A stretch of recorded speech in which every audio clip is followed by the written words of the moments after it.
স্বাধীনতার পর থেকে শুধু শাসকের হাত বদল হয়েছে, আমরা কিছু পাই নাই, ঠিক কিনা বলেন? একদল খাইছে আরেক দল খাওয়ার জন্য রেডি হয়ে আছে। আমরা এরকম চাই না। আমরা চাই স্বাধীন সার্বভৌম বাংলাদেশ। আমরা চাই দুর্নীতিমুক্ত বাংলাদেশ, দুর্নীতির আড্ডাখানা আখড়াখানা বাংলাদেশ, ঠিক কিনা বলেন?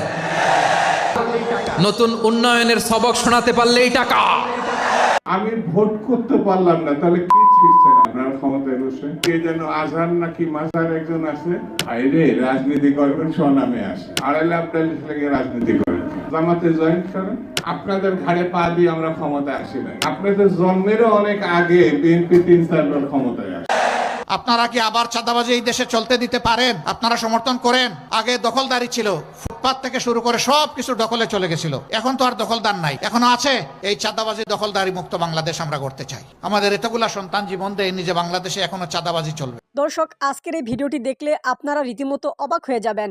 আপনারা জানেন ইতিমধ্যে আওয়ামী লীগ সরকারের পতন হয়েছে। এখন ক্ষমতায় আছেন অন্তর্বর্তী সরকার ডক্টর মোহাম্মদ ইউনূস। অন্তর্বর্তী সরকারের মাননীয় উপদেষ্টা ডক্টর মোহাম্মদ ইউনূস থাকাকালীন দেশে কি কি ঘটনা ঘটে যাচ্ছে তা আপনাদের প্রমাণ সহকারে দেখাবো। দর্শক, কথা আর বাড়াবো না, ভিডিওতে চলে যাব। তার আগে আপনাদের কাছে ছোট্ট একটি অনুরোধ, আপনি যদি আমাদের চ্যানেলে নতুন দর্শক হয়ে থাকেন তাহলে অবশ্যই চ্যানেলটি সাবস্ক্রাইব করে পাশে থাকা বেল আইকনটি বাজিয়ে দিতে ভুলবেন না। যারা অলরেডি আমার চ্যানেলটি সাবস্ক্রাইব করেছেন তাদেরকে জানাই অসংখ্য ধন্যবাদ। চলুন ভিডিওটি শুরু করা যাক। দুর্নীতির আড্ডাখানা আখড়াখানা বাংলাদেশ, ঠিক কিনা বলেন? আয়রে, জাপানিজরাও মানুষ, আমরাও মানুষ। আমার এক নিকটাত্মীয় সরকারি চাকরিজীবী, উনি আমাকে বললেন, বাংলাদেশের আরেকটা উদাহরণ দেখি। উনি আমাকে বললেন যে প্রতি বছর আমাদের অফিসের ফার্নিচার চেঞ্জ করে। আমি বললাম, প্রতি বছর ফার্নিচার চেঞ্জ করে কেন? বলে যে ফার্নিচার নতুন পারচেজ করলেই তো ওইখানে টাকা, নতুন কিনতে পারলেই টাকা, নতুন উন্নয়নের সবক শোনাতে পারলেই টাকা। প্রথম আলোর রিপোর্ট কি আলো? প্রথম আলোর রিপোর্ট, গত 15 বছরে উন্নয়নের নামে লুটপাট হয়েছে প্রায় 3.25 লাখ কোটি টাকা। কার রিপোর্ট? আমাদের বানানো কথা। প্রথম আলোর রিপোর্ট। গত 15 বছরে কারা ছিল জানেন তো? হ্যাঁ, শুধু ওনাদেরকেই দোষ দিয়ে লাভ নাই। আমি নিউজটা যে কতবার বললাম, এটা কি সম্ভব? 3.25 লাখ কোটি টাকা লুটপাট, মানে লুটপাট করতে করতে এদেশের জনগণকে ফুটপাতে বসাই দিচ্ছে। প্রিয় ভাইরা, জাপানের মানুষও মানুষ, আমরাও মানুষ। সিদ্ধান্ত আপনার, কোন মানুষ হবেন, ভালো মানুষ না খারাপ মানুষ? আজকের আলোচনার বিষয় হচ্ছে মানব সম্পদের উন্নয়ন, human resource development. It's a process to increase the capacity of knowledge, skill, capacity of the people of a country. একটা দেশের মানুষের জ্ঞান, তাদের দক্ষতা কি করে বাড়ানো যায়, বাড়িয়ে দেশের উন্নয়ন করানো যায়, এটাই হচ্ছে মানব সম্পদ উন্নয়নের মূল কথা। তাহলে মানব সম্পদ হচ্ছে একটা দেশের সবচাইতে শক্তিশালী পুঁজি।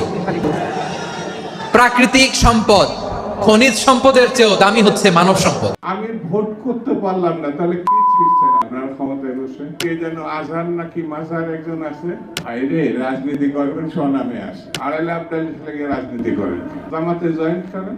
আপনাদের ঘাড়ে পা দিয়ে আমরা ক্ষমতায় আসি নাই। আপনাদের জন্মেরও অনেক আগে বিএনপি 3-4 বার ক্ষমতায় আসছে। শিবির নাকি তো বলেই আমরা ছাত্রলীগের মধ্যে ছিলাম। যদি অপরাধ করে থাকে ভারত তো করেনি, সেনাবাহিনী করেনি। আরে বাবা, কি মারাত্মক অভিযোগ না ভারতে?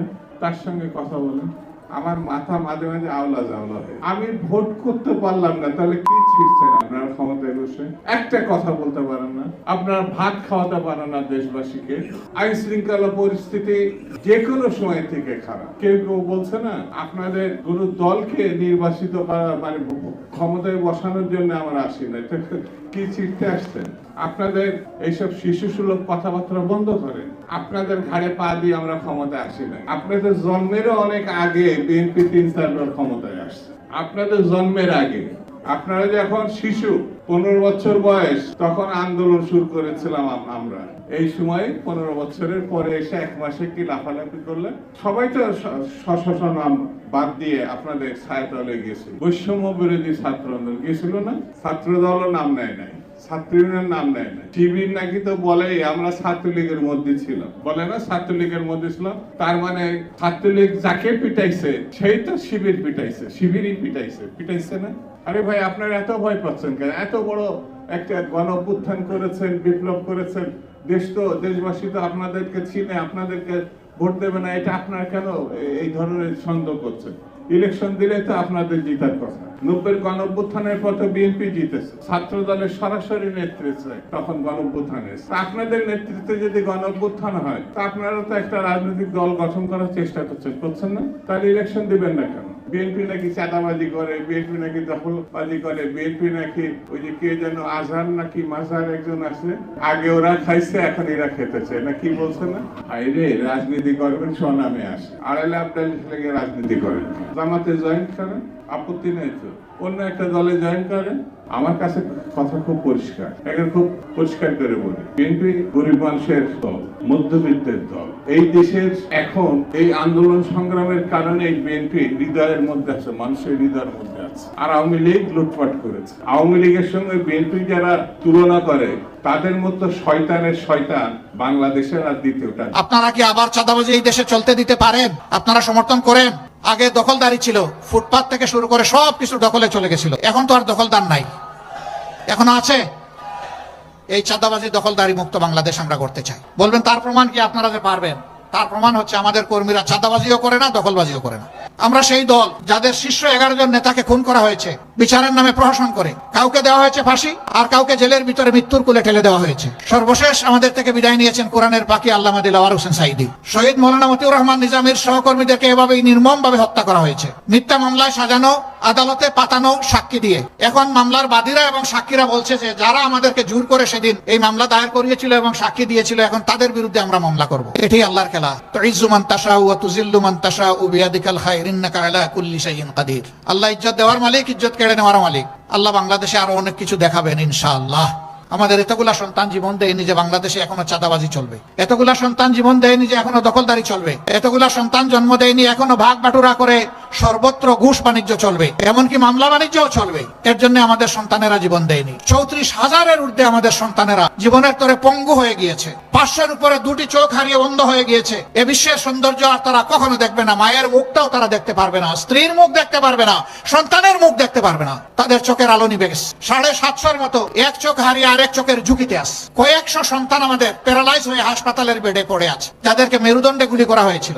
কয়েক হাজার হয় হাত হারিয়েছে, না হয় পা হারিয়েছে। এতগুলো মানুষের প্রতি, জীবনের প্রতি, রক্তের প্রতি, লাল রক্তের প্রতি গাদ্দারি করা চলবে না। এই রক্তের আমানত রক্ষা করতে হবে, সম্মান দেখাতে হবে। তাই আমাদের সন্তানদের স্লোগান ছিল মাত্র একটা, উই ওয়ান্ট জাস্টিস। আমরা সর্বক্ষেত্রে ন্যায় বিচার চাই, আমরা বৈষম্য চাই। আমরা আমাদের সন্তানদেরকে, গর্বের সন্তানদেরকে কথা দিচ্ছি, তোমরা যেমন জীবন দিয়ে জাতিকে আরেকবার স্বাধীনতা এনে দিয়েছ, আমরা প্রয়োজনে জীবন দিয়ে তোমাদের দাবি পূরণ করবো ইনশাআল্লাহ। আল্লাহ যেন এই তৌফিক আমাদেরকে দান করে। আমরা একটা সাম্যের বাংলাদেশ করতে চাই। আমরা এই দেশে আর কোনো মাইনরিটি মেজরিটি এই কথা শুনতে চাই না। কিসের মেজরিটি আর মাইনরিটি? বাংলাদেশে যারাই জন্মগ্রহণ করবেন তারা সকলেই ধর্ম বর্ণ নির্বিশেষে এই দেশের গর্বিত মর্যাদাবান নাগরিক। রাষ্ট্রের সংবিধান সকলকে সমান অধিকার দিয়েছে, আল্লাহর সংবিধানও তাদেরকে সমান অধিকার দিয়েছে। আধুনিক রাষ্ট্রের প্রথম সংবিধান হচ্ছে মদিনার সনদ। এই মদিনার সনদের 1 থেকে 5 নম্বর ধারা পর্যন্ত প্রত্যেকটি হচ্ছে সকল ধর্মের মানুষের অধিকার সংরক্ষণের সনদ। সেখানে পরিষ্কার বলা হয়েছে ধর্মের ভিত্তিতে কোন নাগরিকের অধিকারকে বিভক্ত করা যাবে না। এই রাষ্ট্রে সকল নাগরিকের জীবন, সম্পদ এবং ইজ্জত সম্পূর্ণ নিরাপদ। এই রাষ্ট্রে সকল ধর্মের মানুষ নিজ নিজ ধর্মীয় আচার অনুষ্ঠান পালন করবেন অত্যন্ত নির্বিঘ্নে, নিরাপত্তার সাথে। কেউ কারো উপর হাত দিতে পারবে না, দুঃসাহস দেখাবে না। এই দেশে সকল ধর্মের মানুষ তাদের নিজ নিজ ধর্ম পালনে কোথাও বাধার সম্মুখীন হবে না। ইসলামের ধর্ম কারো উপর জোর করে চালানো যাবে না।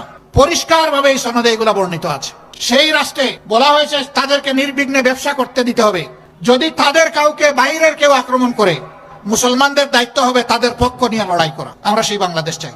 আমরা সকল ধর্মের ভাইদেরকে বলি, যারা ধর্মের বিভাজন তৈরি করে মেজরিটি মাইনরিটি, তারাই আপনাদেরকে 53 বছর বড় কষ্ট দিয়েছে। আপনারা চিন্তা করে দেখুন, আমাদের দলের কেউ এই অপকর্মে জড়িত নাই, অথচ দোষ দেয় আমাদের ঘাড়ে। কোথাও কিছু হলেই যত দোষ নন্দ ঘোষ, সব করেছে জামাতে ইসলামী, কিন্তু আখের গিয়ে আর খুঁজে পায় না, প্রমাণ করতে পারে না, একটাও প্রমাণ করতে পারে না। তারা নারী পুরুষের ব্যবধান এনে আমাদেরকে বলে জামাতে ইসলামী ক্ষমতায় গেলে এই দেশে মহিলারা বিপদে পড়বে। কেন বিপদে পড়বে? মহিলার তো মায়ের জাত, আমরা তো তাদেরকে মায়ের মতো সম্মান করতে চাই, সম্মান করি। এর প্রমাণ আমাদের পরিবারের সদস্যবৃন্দ, তারা লেখাপড়া করে, তারা পেশাগত দায়িত্ব পালন করে, তারা সামাজিক দায়িত্ব পালন করে, তারা রাজনৈতিক দায়িত্ব পালন করে। আমি একটা ক্ষুদ্র মানুষ, আমিও তার প্রমাণ।